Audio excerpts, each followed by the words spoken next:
Wonderful viewers and great Nigerians, you're welcome again to your darling station, The Living Television. You're back again today on Nigeria Today.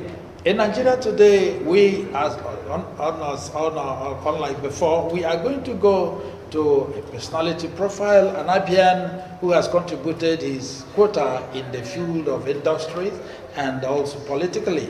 We are with him here to x-ray the post and both the post and pre and post elections in Abia State. We are also going to look at the present administration and also the past administration and see how far, and especially these days, a lot of appointments have been made. And then we are going to look at all this. These and many more will be coming your way. In the studio with me today is Chief Lawrence Charles Mwangwa JP. He is popularly known as Aka Jugo. Chief, you're welcome to the program. Thank you. And Chief Charles Mwangwa JP is also the Chairman, Managing Director, CEO of Rutec Aluminium Industries Limited, based here in Abia State. So when I say he had contributed his quota in the field of industry and politics, you now know what I'm talking about. Chief, once again, you're welcome to the program. Thank you very much. So Chief, I know you have been around the state all this while during the election, after the election, and the swearing in of the new government and so on.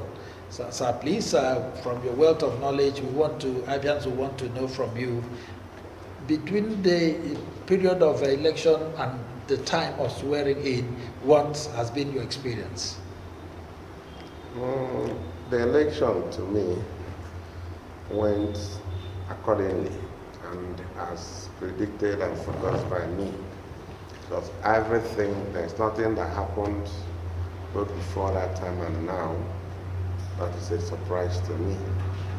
And things are still going the way I felt it would be and my projection. So, just normal.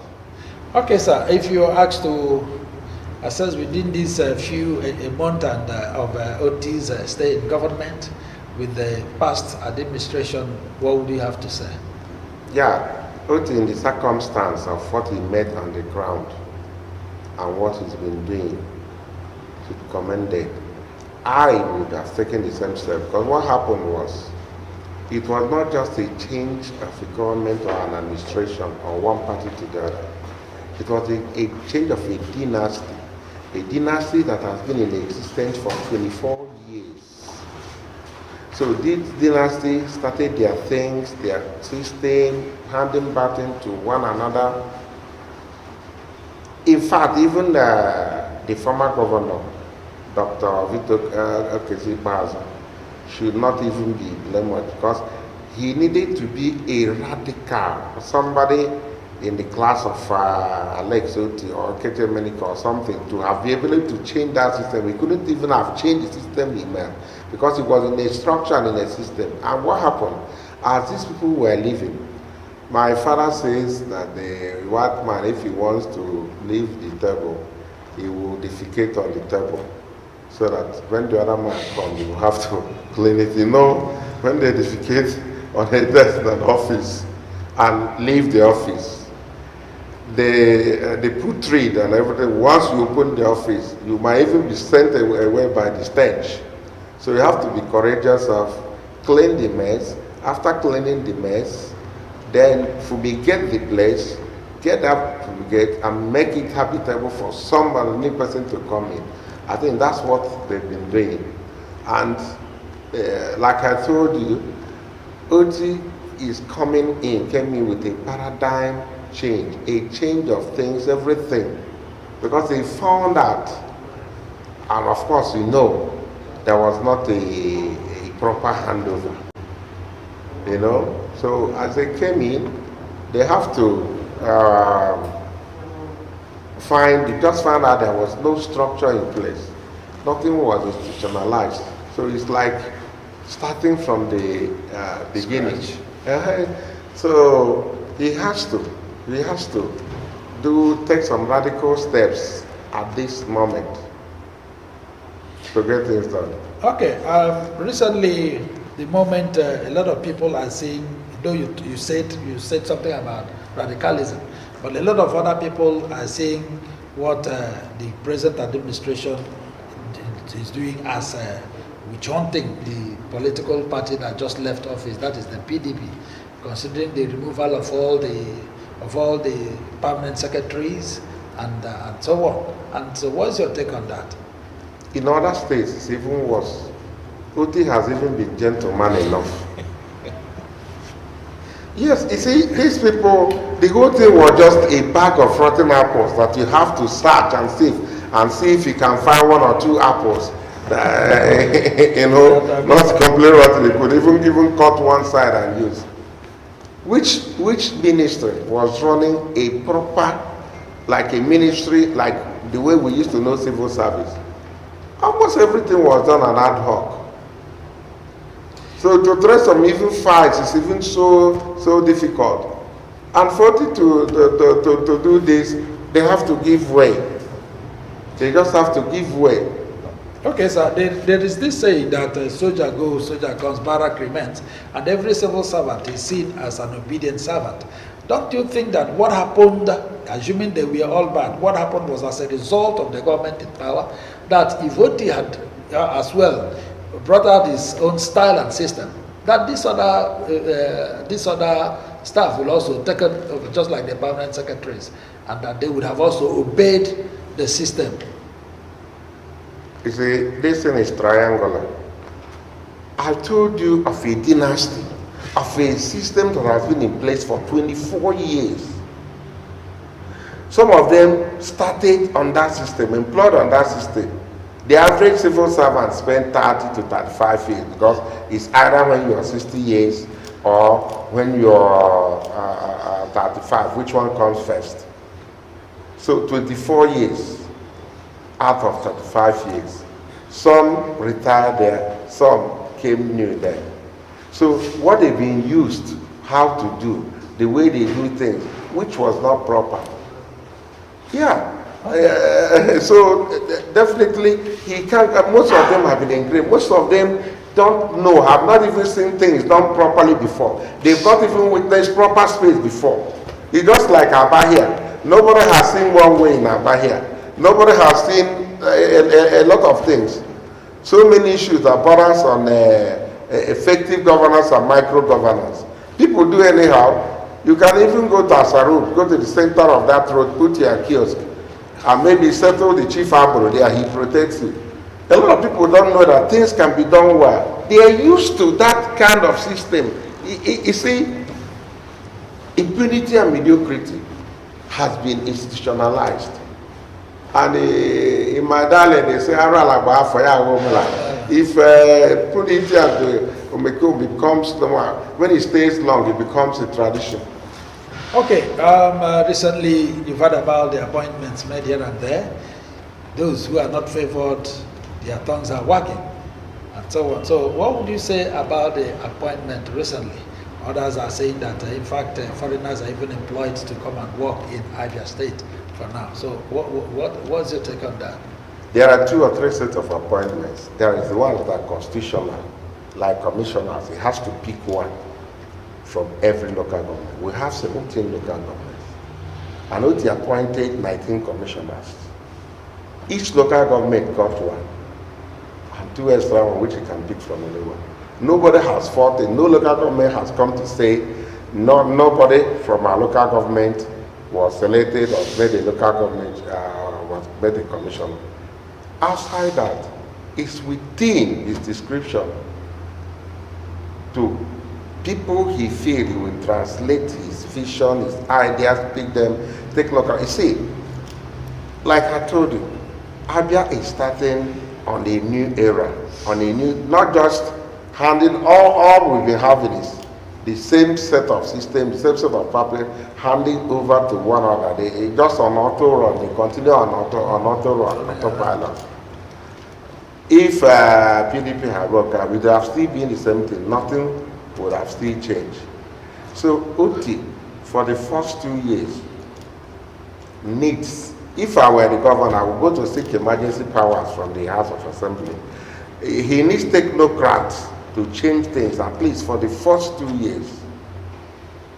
I will even advise people party, friends, everybody, to give him time to pick people he feels can translate his vision outside the constitutional requirement. One commissioner coming from one local government. If OT can pick the whole people he needs, he finds them in Ukweke.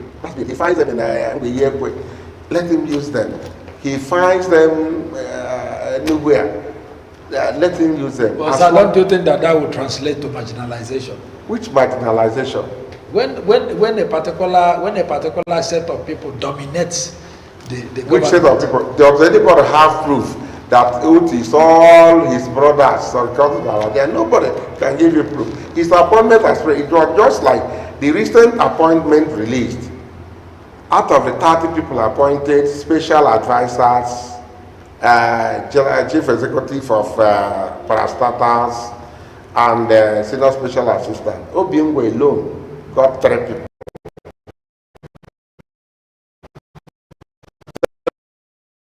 Eric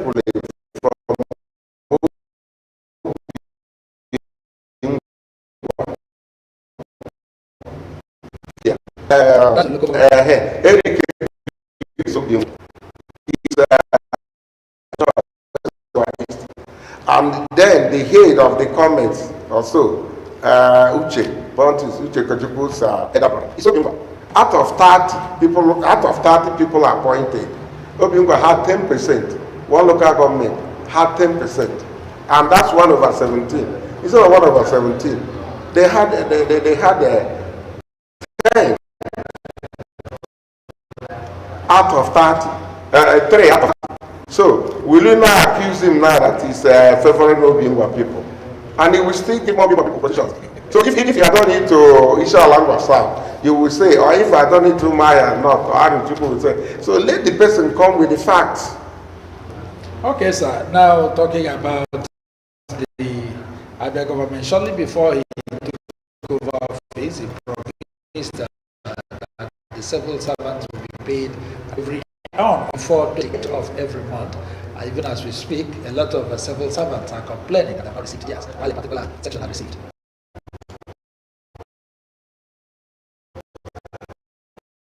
I told you, do not envy him. He paid that job, and that was the best for him to do. Because, see, most of these salaries are not only bloated, ghost names, fictitious people. You can't just, you go to an office.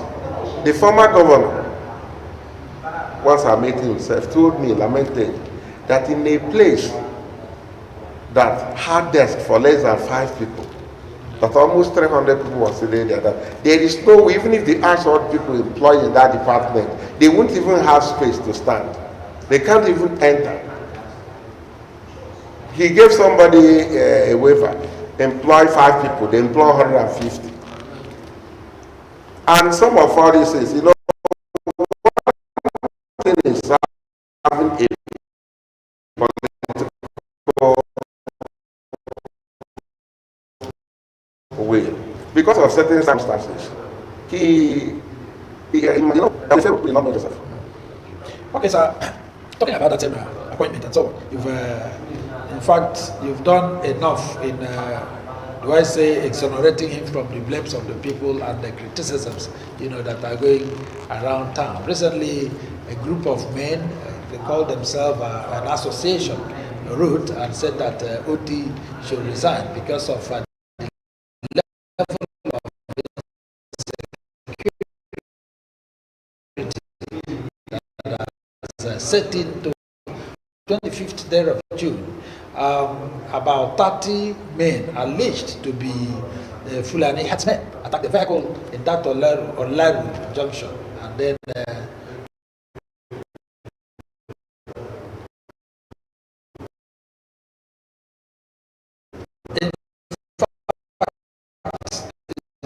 let the people security, though it's a nascent administration. Anybody doing that, I will call that lurid and unprofessional blackmail. That person does not know how to blackmail. You can't hold OT responsible because governor, you call him Chief Security Officer of the state. In mere name. But he does not command the army. He does not command the police. He does not command any of the agencies. And again, you call the Fulani herdsmen and the people are talking and there. I can assure you that the first thing OT tried to look into is the security architecture of the state. Look at Bola Tinubu. In Mongu, over 300 people have been slaughtered. So we asked Bola Tinubu to resign. The security is a national issue, and I can tell you, Abia is one of the relatively most peaceful states. Outside the Umunnechi area, the Okigwe Uturu axis before Apsu, and that of Umunnechi, Lokwanta, is a national challenge issue.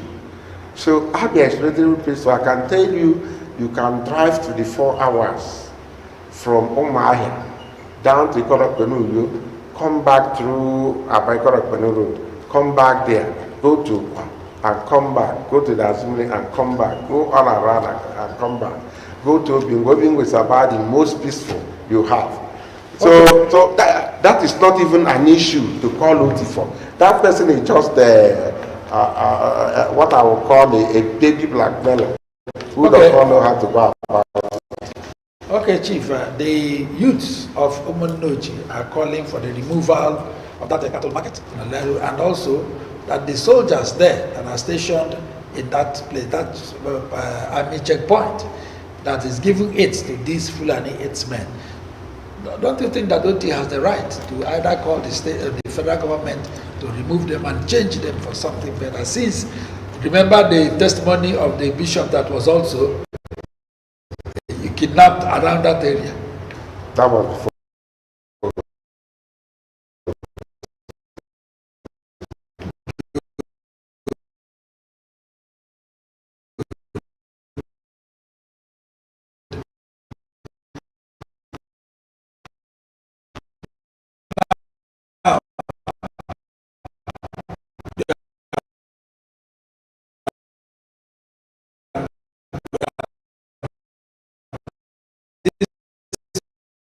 One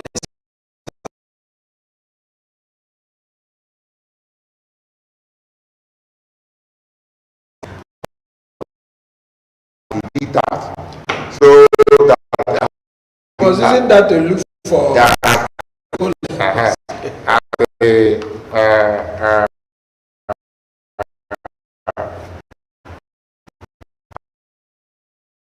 as a big achievement.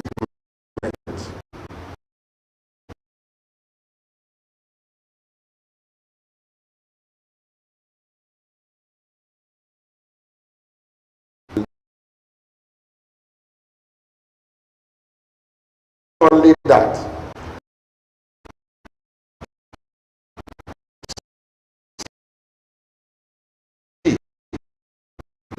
Let me be fact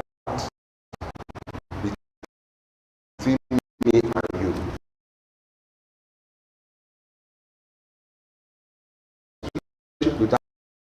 I can even say until I hear from the IG or the AIG or from the higher quarters. Everything comes from them. So if you are not, if even the governor, let me give you an instance. Assuming whoever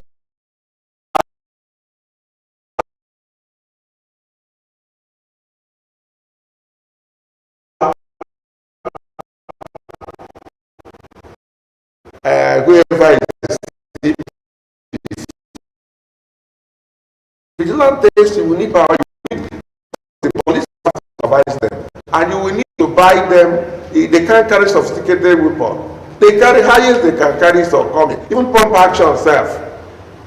They can even come around up all your vigilante because they are carrying pump action. Okay, sir, before we go on break, are you saying even as a chief security officer of the state, you cannot either call the army general or the police to say, let these people be dismantled or changed? Like I'm telling you, the army takes command. Every force formation takes command. And the command have to be a higher authority. It consists of as for that. command superior. It's only a superior that can give a command to inferior. If you talk of his permanent secretaries, talk of his commissioners, yeah, he can give them marching order. Another area the governor can use to make impact is by having a very good, strong vigilante, having information, because every crime is localized. Setting up from the village to the hamlet to the community, outside to the local government, the securities, building up, having information and things like that. But even at that, if you apprehend them, you have to hand them over to the police. You apprehend them, you hand them over to the police or the army, and the next day they let off the hook. What do you do? But I can tell you that Alex will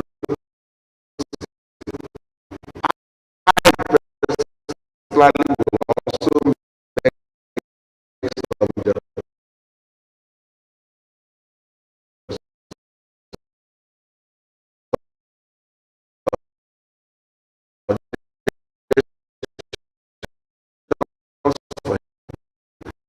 not be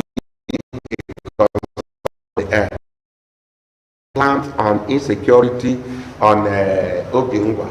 We are going to also give him people like others, give him ideas, and the state is going to be peaceful again. Whatever we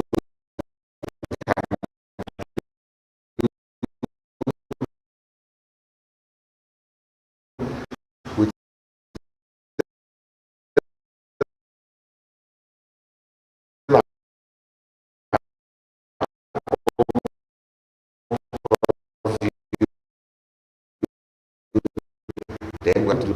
All right, yes.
Wonderful.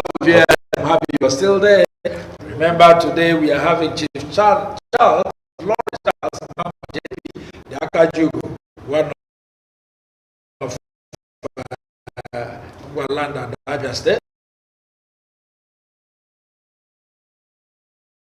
We are continuing. Remember, we are discussing the pre and post primary elections in Abia State, and also the current administration.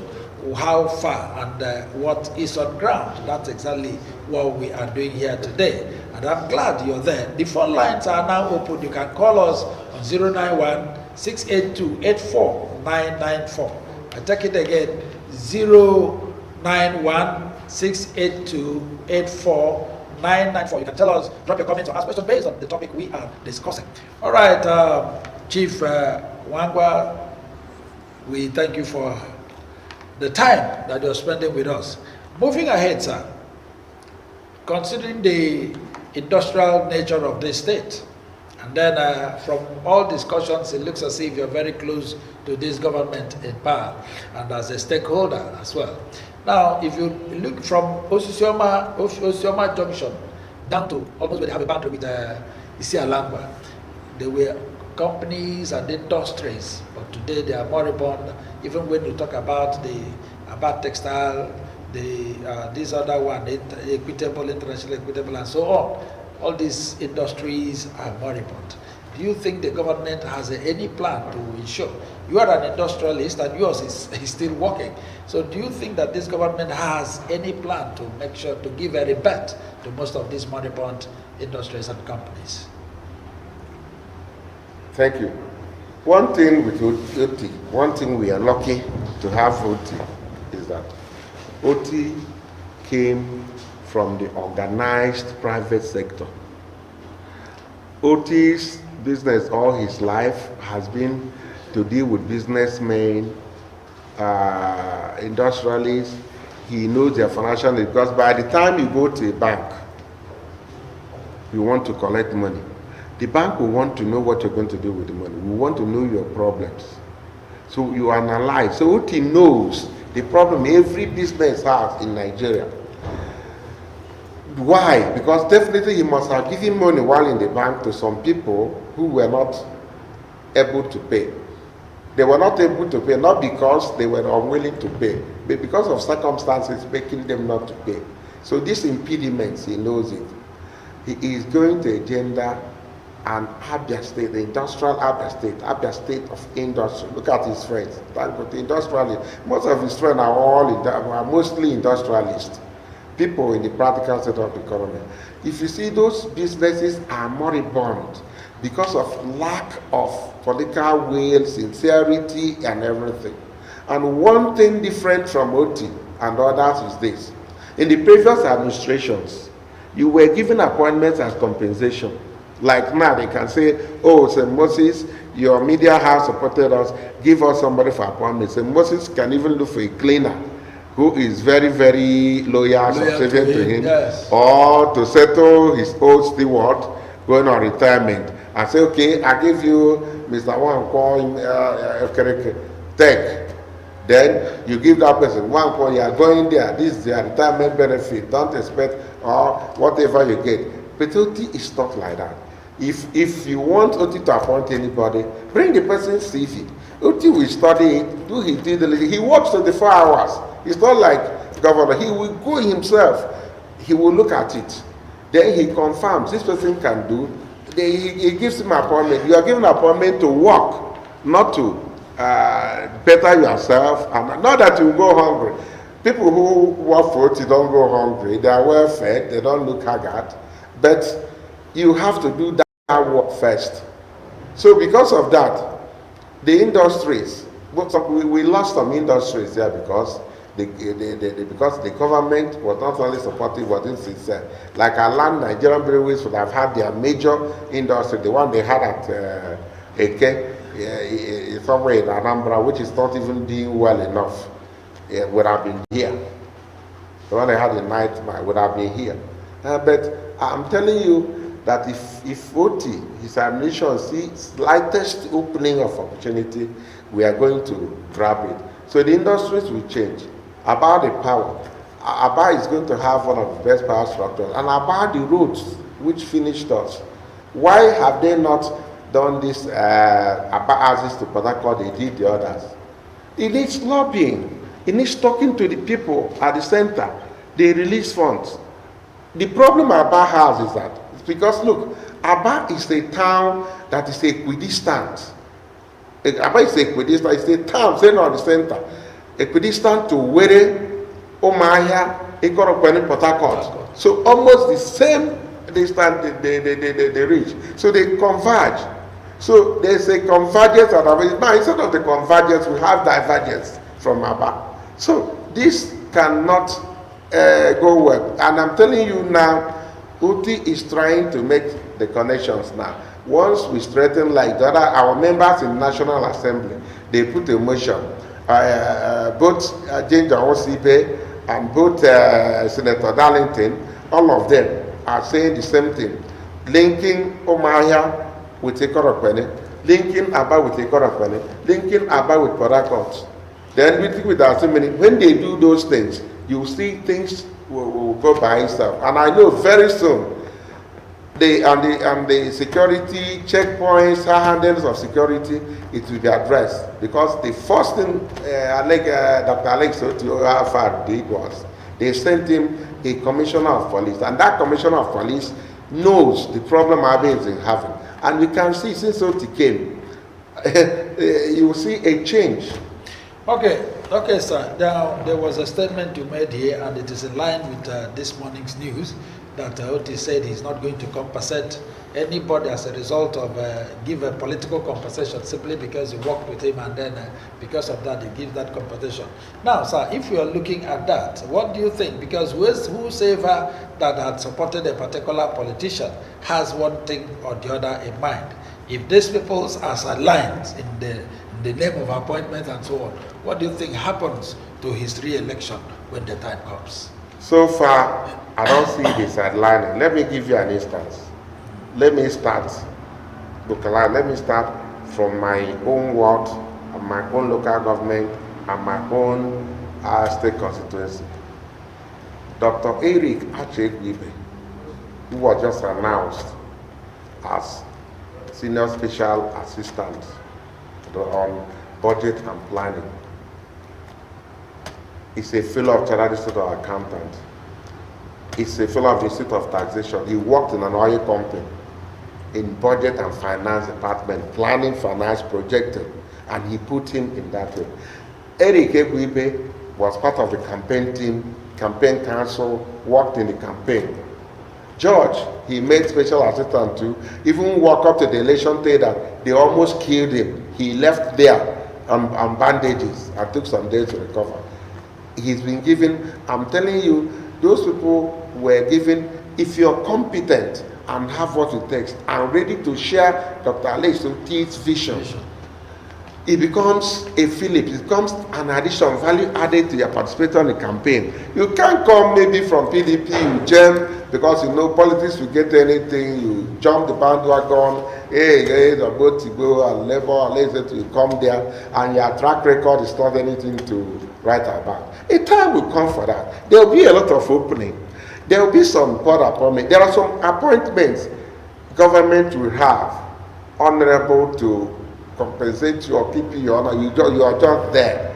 So yeah, you may not be needed to put 24 hours input. So those ones will come. Everybody will be accountable. But what Alex Oti will not do is, because you, Prof. now, or Moses was just supporting him, Moses will just bring his cleaner and ask him or his driver and tell Alex to give him commissioner for petroleum, or give him for this. These are candidates from this, these are candidates from both. Then you compile their list. He doesn't know them, they can't translate his vision. At the end of the month, everybody takes allowance and go. It doesn't work that way, and it's not.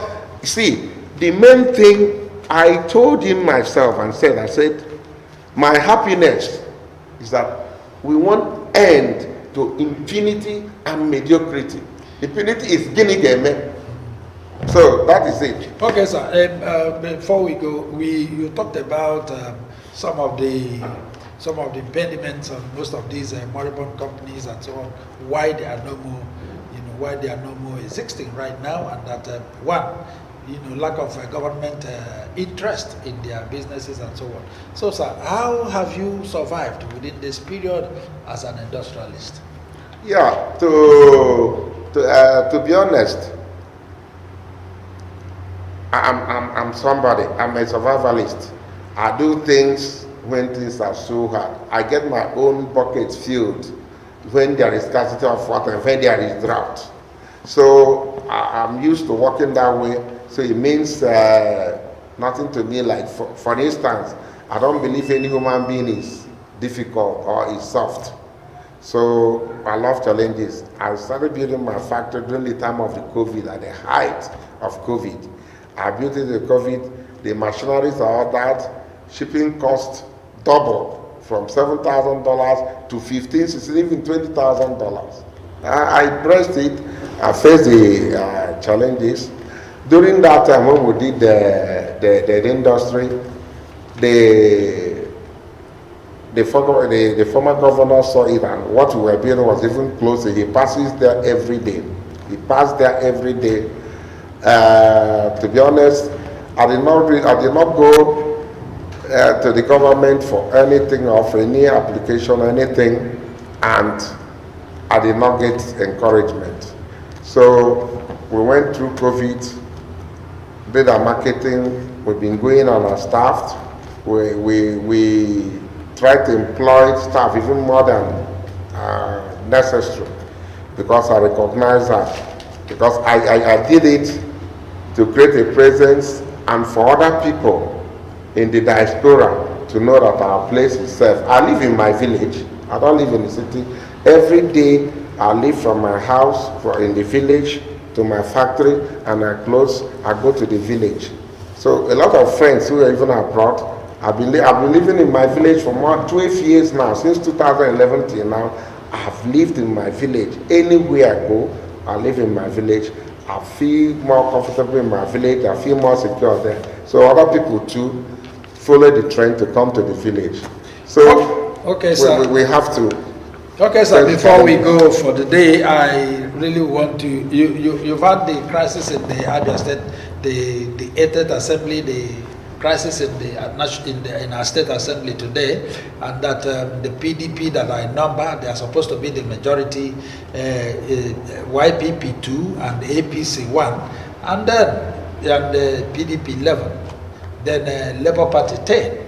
That automatically means that the PDP are the majority, and constitutionally it is the people who are in majority should have the majority leader. But just in the passing, the YPP said they are supporting, not that they have decamped to Labour Party, and that has led plenaries have not been going well in the floor of the House of Assembly, to an extent that the majority people, that is the PDP, walking out of the plenary. So what is the government doing about that? You see, we have the government will have three different aspects of government. We have the executive, headed by the governor. We have the judiciary by the chief justice, the chief judge. Yes. Then we have the legislature, headed by the speaker. So Alex Oti is not meddling. Alex Oti has always allowed them to do their things the way they want. Let me ask you a question. Have they voted? Has there been a majority vote in the House of Assembly? Either the speaker overruled it or the governor overruled it. When they elected speaker, nobody said, oh, okay, 20 people voted for and 4 people voted against, and they gave you the 4 people that voted against. Nobody. They were there in their own heart. So the 4 of them were there. They elected the speaker unanimously. They elected the speaker is not the issue, it's the majority. I'm coming now. So when it came to the majority seat, you see, the little I know about the legislature, all of them, they are all equals. The speaker or the leader is just a primus inter pares, a first among equals. Any of them can be anybody. The Constitution said anybody elected can be anybody. And the Constitution supersedes, is supreme there. Within their house, their purview, if they say, okay, this person will stand as our majority leader, and the House members accept it, yeah, there must be opposition, there must be disagreement. It is within them. They have every right, whichever party, to say, no, we are the one who are supposed to be the majority or that. And meanwhile, I can assure you that the Labour Party has support from other parties there. Yeah, but that is until there is a decamp. Because that is why it is called the majority leader. Even in the National Assembly, it is the same. So here, if the PDP are a majority, I think they derive the right to be the majority leader. But that's, by the way, sir, before we go, it has been a wonderful time having you in our studio. Please, I want you to, what is your advice to Abians and even to the government as we speak? The thing is that Abians should be patient, cooperate with the governor. There is nobody who do not have disagreement. Me, I'm not part of the government. I have no official position. I have nothing. It's just because I'm a stakeholder in Abia State, because I have investments here. I have my family, and I don't want to live out. I love my village more than anywhere in the whole wide world. Ask me to go and live in England today, or to go and live in Canada, UK, I will not. I have access to those places. In fact, I have homes in several parts of the world. But my village, my place is the best. Give me a first class ticket now. Ask me, leave this night, go to US, go to Canada, go to Spain, spend 2 weeks and come. I ask you for what? I don't need it. Honestly, I will not. So I want this place better. I want this place done in a way my own kids can come here. My kids can return to the country and feel comfortable. I'm happy. The last time they came, they were in the village, they rode, they went alone, without any escort, felt free, and went back. So I want it for every other Abian. So every suggestion, anything I will do, any cooperation for Abia to be like that. And again, for us to have industry, so that our people can have job. We need job, the youth. We also need orientation. So let us give Dr. Alex Oti good suggestions. He's a man who hears. Send him a message now, he will reply you. So let them give him that opportunity. People should not just, because of what people say and talk about him. He's a very, in fact, he's a local man. He's a village man, more than some other people you think. Alex Oti is simple local man, but you know, when you are wealthy, God bless you, people see you, your cars, you know, they have prejudice. It's not like that. He's a very approachable person. If you stay with him, you exchange banters, you find out that he's a homeboy who grew up from the village and went where he was not born abroad. So let us join hands together and get to Abia where we expect it to be. Thank you. All right, you've heard it all, and that's exactly my advice also to all Abians. Let us join hands together and see how we can make a better Abia. This is our home. We aren't going to run away from here. And wherever you go, you must come back to your base, and that's your home. Nigeria is our country, Abia is our state. And like I said, a lot of people always want to, when I hear a fulfilled man like this talk about staying in his village and not living anywhere, I begin to wonder those who spend millions to buy houses in UK, in America, and they find it difficult to come home. I think Chief Lawrence Charles Wangwa JP is a man to reckon with. Having said that, we come to the end of today's program. We'll be happy to have him another time.